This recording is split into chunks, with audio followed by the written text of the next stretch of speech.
Y sin más, os dejo con la directora general del Agua, Liana Ardiles.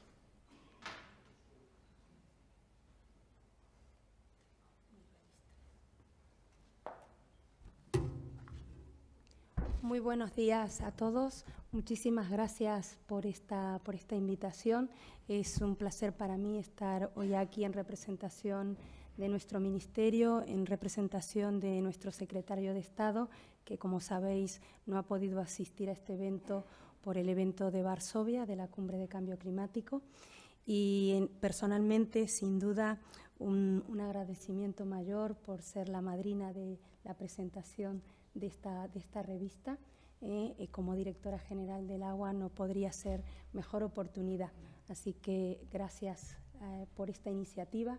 Yo creo que es una iniciativa excelente para nuestro sector, una iniciativa que permite, sin duda alguna, tener otro campo de acción que, como bien comentaba David en su artículo de la revista, que por eso me lo he puesto aquí, señalado en amarillo, como decías en tu artículo, el cambio de paradigma en la comunicación. Tenemos que comunicar más y comunicar mejor. Y ese es una tarea pendiente entre todos los protagonistas del agua que hoy me acompañan aquí. Como sabéis, solemos comunicar muy bien internamente y regular o mal externamente. Entonces, tener esta oportunidad de una revista cuyo foco sea precisamente que los protagonistas del agua se vean obligados de una vez por todas a comunicar más y mejor, sin duda abre nuevos cambios. Ese cambio que tú decías del paradigma de la comunicación. Y eso, además, si lo hacemos con las palabras que tú comentabas, Alejandro, en tu presentación, en la presentación La pasión por el agua, el hecho de tener convicción y a su vez tener acción en esa convicción y a eso sumarle un mínimo o un máximo de pasión, sin duda alguna el éxito está garantizado. Esa es la clave, no solo comunicar con convicción porque crees en lo que haces, como los artículos que podéis ver en la revista, cada uno de ellos comunica en su espacio y en su conocimiento con un alto nivel de convicción y certeza. Y en algunos, no en todos, con un alto nivel de pasión. Y hace falta ponerle pasión para ese cambio de paradigma en la comunicación. Las cosas tienen que ser, como decía José Luis, hay que venderlas como un milagro y que cada edición debería tener una parte esencial donde estuviera el milagro del agua presente. Ese sería vuestro reto y es el reto como directora general del agua que os pido impongáis en cada edición que saquéis trimestralmente. Porque es importante transmitir no solo lo bien que hacemos las cosas, sino con ese grado de pasión de lo ya hecho, de lo que estamos haciendo y de lo que resta por venir. Y en esa línea, y ahora sí ya para hablar de nuestro ministerio, ¿no? Voy a seguir tu camino, José Luis. Has hablado aquí de estrategia, de talento, de valores y de profesionalidad. Esas han sido tus claves. Entonces, bueno, yo voy a empezar con el tema de la estrategia, ¿no? Y la estrategia de este ministerio, como bien comentabas, David, hablando de la entrevista de nuestro ministro. Nuestra estrategia durante estos 2 años de legislatura y en lo que resta es poner primero orden, cumplir nuestros compromisos a nivel nacional y a nivel internacional. Ese sería el eje en el que nuestro ministro y todos los que estamos con él estamos dedicando nuestro mayor esfuerzo. Ese eje central, sin duda alguna, como los que me habéis escuchado muchas veces, sabéis que es la planificación hidrológica. Ese es el eje central en el que, como comentabas, David, en el tema de tener que hacer frente a un proceso sancionador, que esperamos que sea el mínimo posible y que esperamos que, si puede ser 0, mejor será. Esa planificación implica dar una respuesta con un retraso prácticamente de 5 años y prácticamente hacer 2 planificaciones de 14 años en 3 años. Ese es el objetivo central. El objetivo central, ¿por qué? Porque eso es lo que va a definir toda nuestra política, toda nuestra acción futura, no solo de infraestructuras, sino de buena gobernanza, no solo de obtención de fondos, sino de atención de las necesidades que la sociedad reclama. Y es evidente que esto lo hemos venido haciendo, no podemos decir que es algo que no se ha hecho durante muchos años, no. La planificación, y sobre todo en el agua, que como sabéis es un eje transversal de la vida de cualquier ciudadano, es el vínculo que permite vertebrar un territorio, con lo cual es algo esencial en el diario vivir de los ciudadanos. Y lo hemos venido haciendo con mayor o menor acierto. Eso lo dejo a la opinión de cada uno de vosotros. Y ahora, sin embargo, toca con ese menor o mayor acierto tratar de poner orden y dar un sentido estratégico a esa planificación. ¿Qué queremos y cómo lo hacemos? Y evidentemente es probable que no lleguemos a cumplir todo aquello que en lo que pensamos que hay que hacer, pero hay que hacer un camino y hay que cumplir etapas. Y esas etapas pasan, primero, por tener un ciclo de planificación en orden. Y un ciclo de planificación no vale si no ponemos algo de talento.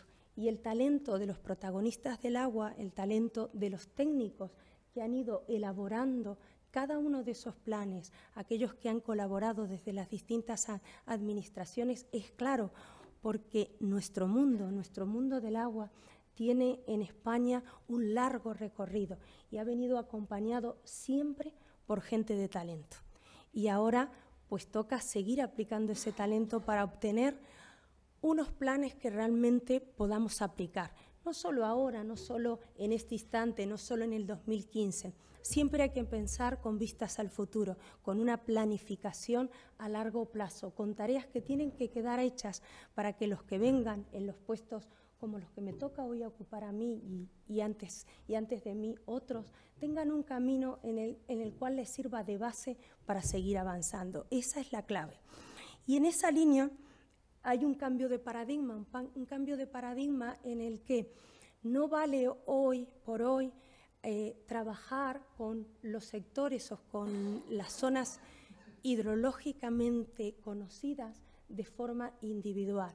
Es que tenemos que avanzar más y tenemos que, en ese cambio de distribución territorial, en esa presencia de distintos agentes, no voy a decir atacando, pero en algunos sectores se ve como atacando al mundo del agua, diríamos que participando de una forma, en algunos casos, más activa que otros, es necesario establecer e integrar todo eso en lo que nuestro ministro ha llamado el Pacto Nacional del Agua, que no es más que tratar de poner sobre la mesa aquellas cuestiones en las que requieren una definición de interés general del Estado, donde requieren sin duda una negociación, en la que requieren sin duda un saber aceptar una situación por un bien mayor, por un logro mayor y un beneficio mayor para todos los ciudadanos. Y es ahí donde está el gran reto.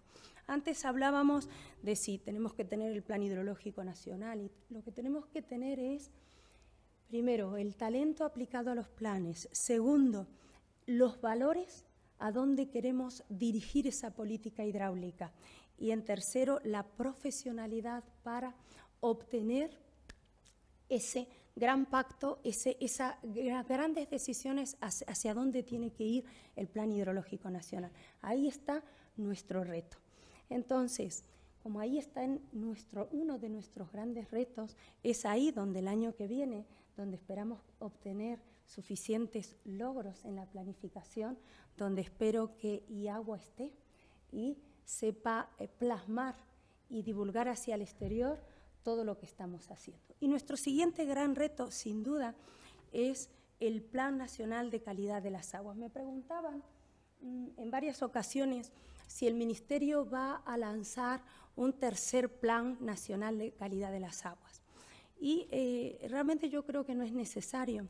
Realmente creo que tenemos unos planes hidrológicos con talento, con profesionalidad, que establecen, sin lugar a duda, un programa de medidas a cumplir. Y es ahí donde nos tenemos que enfocar. No tenemos que crear nuevos planes, tenemos que cumplir los que ya tenemos. Y cumplir los programas de medidas de los planes hidrológicos tiene que ser un objetivo, y así lo es, un objetivo de este Ministerio. Y ahí tenemos muchos milagros que conseguir, porque tenemos mucho que hacer con poco dinero. Entonces, y ahí tenemos que cambiar ese paradigma. Tenemos que ser capaces de, todos los protagonistas del agua, encontrar nuevas vías, si se quieren, como estas son las más perentorias, las de financiación, claro, nuevas vías de financiación, donde tenemos que establecer un nuevo marco de colaboración. ¿Con quién? Con los usuarios. No hay más, con los usuarios, con los gestores, con los operadores, con el sector empresarial. ¿Por qué? Porque tenemos, como decía José Luis, mucha tarea por hacer. Hablaba de 7.500 millones, ¿no? Bueno, yo te diría que en calidad de las aguas tenemos cercano a los 10.000 millones y que nosotros como administración hemos priorizado eso, y ya sabemos que para cumplir con lo inminentemente sancionable tenemos que invertir del orden de los 500 millones, con más de 100 actuaciones, y que para cumplir lo siguiente que va a entrar en sanción tenemos que atacar 670 actuaciones e invertir casi 4.000 millones. Ese es el objetivo. Entonces, claro que cambio de paradigma, sin duda. El Estado no puede asumir ese coste. Entonces tendremos que trabajar todos los protagonistas del agua a ver cuál es ese camino, cuál es ese camino para... También lo comentaba hace un par de días, todos nos enfocamos en el tema sancionador, la sanción que va a venir. Vamos a ver, la sanción es un efecto. La situación es que no tenemos un agua de calidad suficiente. Hemos mejorado, pero necesitamos mejorar más. Entonces, solo vemos el efecto. Bueno, somos así, cuando vemos la sanción encima de la mesa, pues entonces hay que cumplir. No, lo que hay que cumplir son los criterios de calidad. Y la sanción simplemente nos empuja a centrar nuestros esfuerzos en cumplir esos objetivos de calidad. Y ahí tenemos mucha tarea pendiente.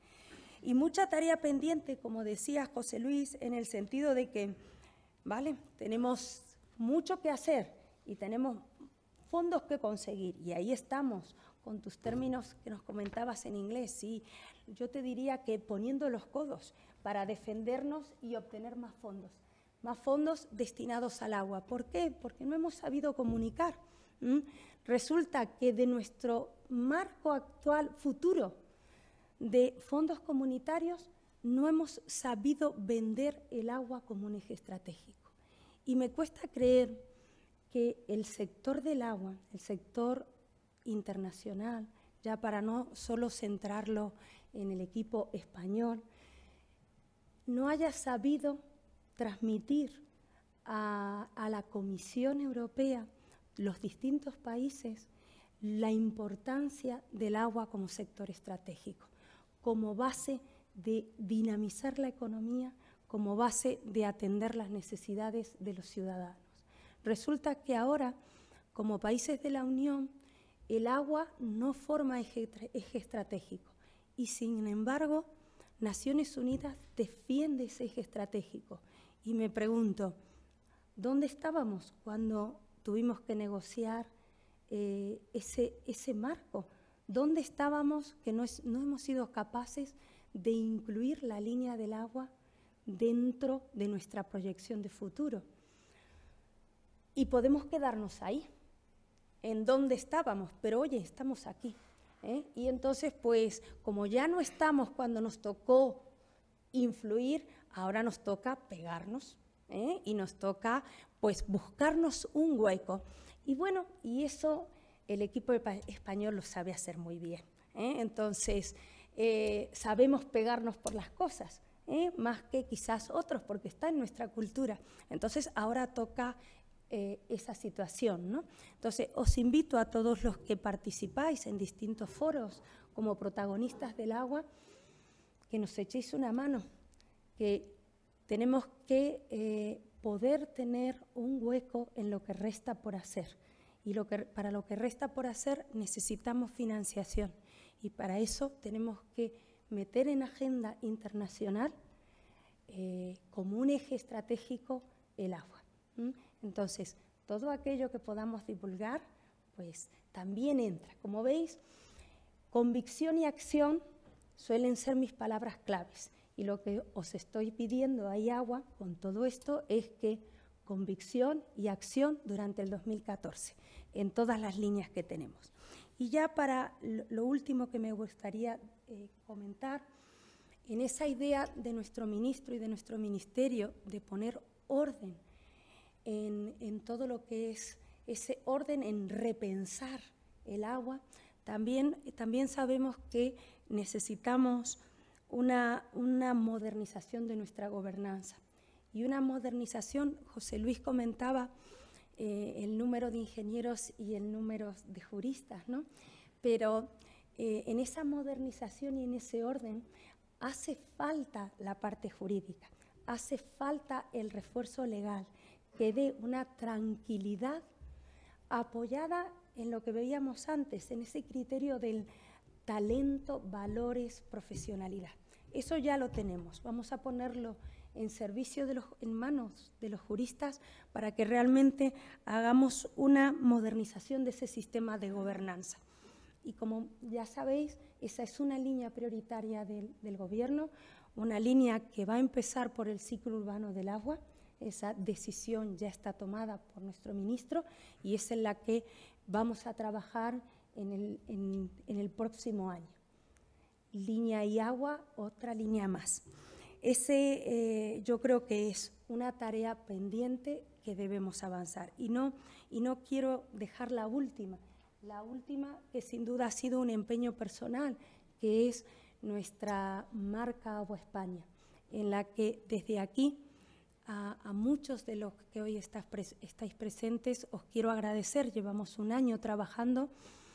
Quizás, como en mi caso suelo ser muy impaciente, me parece que hemos hecho poco y que falta mucho por hacer, pero sin duda hemos avanzado en esa línea gracias a la colaboración de las distintas asociaciones. Nos queda mucha tarea por divulgar la excelencia, como decía, la excelencia de lo que ha hecho España y empresas, administraciones, centros de investigación en materia de gestión y gobernanza. Hay un artículo muy interesante al final de la revista, permitirme un segundo y con esto termino, que personalmente me gustó mucho, es precisamente del director comercial de Aquology, yo no sé si está aquí, en la que hablaba que la necesidad de reforzar el capital humano. Nosotros, en nuestras relaciones con Latinoamérica, por ejemplo, tenemos una larga historia, donde nuestra historia está basada en el aporte de infraestructuras, en el aporte de proyectos, pero ahora ese cambio de paradigma tiene que ir en otro sentido, tiene que ir en el sentido de lo que nosotros podemos hacer ante el avance del resto de países, que es precisamente esto, reforzar el capital humano, mejorar la gobernanza, enseñar como enseñan otros colectivos, es qué ha salido bien y qué ha salido mal, en lo que es la buena gestión del agua. Entonces, esa es una tarea que abre un nuevo enfoque de comunicación y que deberíamos ser capaces de explotar. Y en esa línea deberíamos también ser capaces de sumar a las revistas técnicas, las antiguas y las que se están sumando al mercado. ¿Para qué? Necesitamos esa profesionalidad con ese cambio y amplitud de comunicación que es capaz de hacer IAGUA. Entonces también os invito, como os decía ayer, a que suméis a esas revistas técnicas para que conjuntamente con ese criterio de solvencia técnica y ese criterio de ampliar esa comunicación, y agua sea el transporte que permita llegar más y mejor en la necesidad de no solo ofertar las obras, no solo ofertar las asistencias, sino ofertar lo bien que hemos hecho y lo no tan bien que hemos hecho en todas las etapas de gestión del agua de nuestro país. Y ya con esto termino, no quiero alargarme mucho más, os invito a seguir colaborando con convicción, acción y pasión en este mundo del agua, en este mundo del milagro del agua, que espero, como os decía, se mantenga un poquito esa esencia en cada uno de los ejemplares trimestrales que vais a hacer de ahora en más. Muchísimas gracias a todos por acompañarnos hoy aquí en el Ministerio en la presentación de IAGUA Magazine.